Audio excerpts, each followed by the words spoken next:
Votre deuxième question, c'était? Est-ce qu'on a pris en considération, parce que là, on parle, en fait, mes deux questions étaient comme liées, la deuxième et la troisième que je n'ai pas posées. Là, on nous parle de l'utilisation de 100 heures de la centrale. Donc, Gaz Métro fournirait de gaz pour 100 heures d'opération. À la régie, a été autorisé 300 heures. OK? Et là, tout ça est pour répondre aux besoins de pointe, mais on sait qu'à la régie, on l'aborde à toutes les années, le besoin de pointe diminue. Alors là, j'ai comme de la difficulté à comprendre.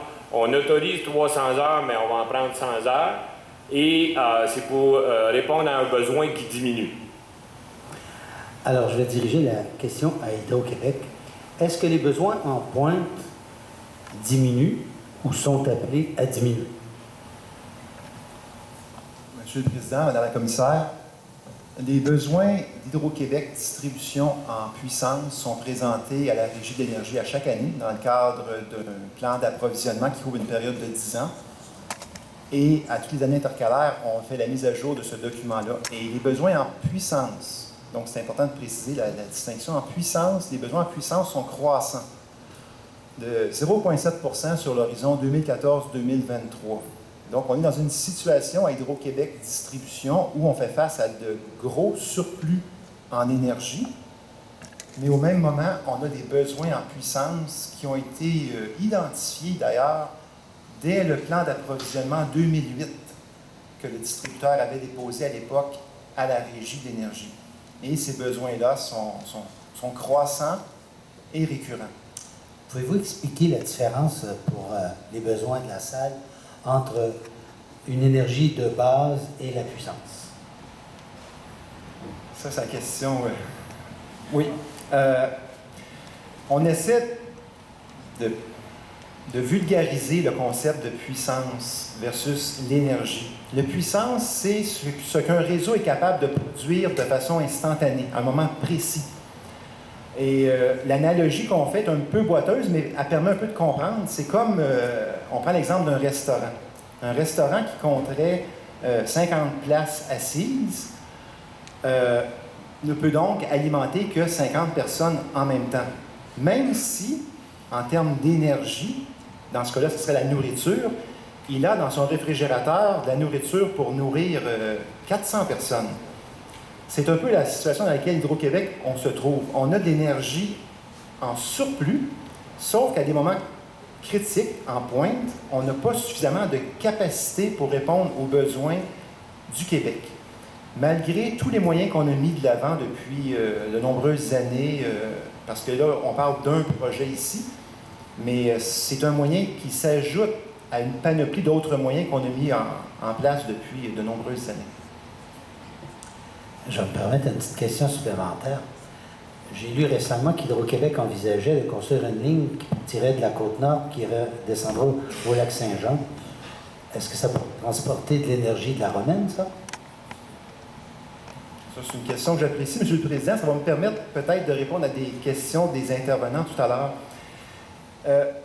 Hydro-Québec est scindé depuis près de 20 ans en divisions. Et chaque division a des rôles distincts. Sans rentrer dans la micro-détail d'Hydro-Québec, il y a Hydro-Québec Production qui est très visible, ça c'est les centrales. Donc eux, leur responsabilité, c'est de valoriser au maximum le parc de centrales dont ils disposent. Nous, on représente Hydro-Québec Distribution. C'est nous qui avons la responsabilité d'assurer la planification des approvisionnements et de s'assurer de la fiabilité de ces approvisionnements-là. Et pour répondre peut-être à une question d'un intervenant tout à l'heure, les seuls engagements qu'Hydro-Québec Production a envers Hydro-Québec Distribution, c'est par rapport au contrat qui nous lie les deux entités, une avec l'autre. Le fameux contrat d'électricité patrimoniale, qui est vraiment le morceau le plus important. Et on a signé quelques contrats de long terme avec le producteur. Un cyclable, un contrat de base pour 600 MW et une entente d'intégration éolienne. Mais ce qu'il faut retenir, c'est qu'outre ces engagements-là que le producteur a envers le distributeur, ses engagements à lui, envers nous, se limitent à ça. Donc, si on prend l'analogie de la centrale La Romaine, la question que vous posez, M. le Président, le 1500 MW que le producteur va avoir avec la mise en service de ces 4 centrales-là, le producteur va la valoriser dans le marché qui sera le plus payant pour lui.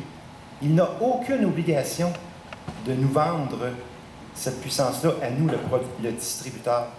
La façon que ça fonctionne, lorsque le distributeur a des besoins en puissance, il fait un appel d'offres pour aller capter ces besoins-là. Et les différents producteurs qui sont présents sur le marché, Énergie Brookfield, Hydro-Québec, les interconnexions avec les réseaux voisins, soumissionnent pour l'obtention du contrat. Mais personne n'a l'obligation de soumettre. Si le producteur peut valoriser davantage sa production en vendant sa puissance aux États-Unis, il va le faire. Je comprends ça, mais là, ce que vous êtes en train de me dire, c'est que vous ne pouvez pas répondre pour Hydro-Québec Production. Or, la commission d'enquête n'a pas posé des questions et a demandé à être représentée ici par Hydro-Québec Distribution. Elle a demandé à Hydro-Québec, la société mère qui est censée représenter les 3 composantes.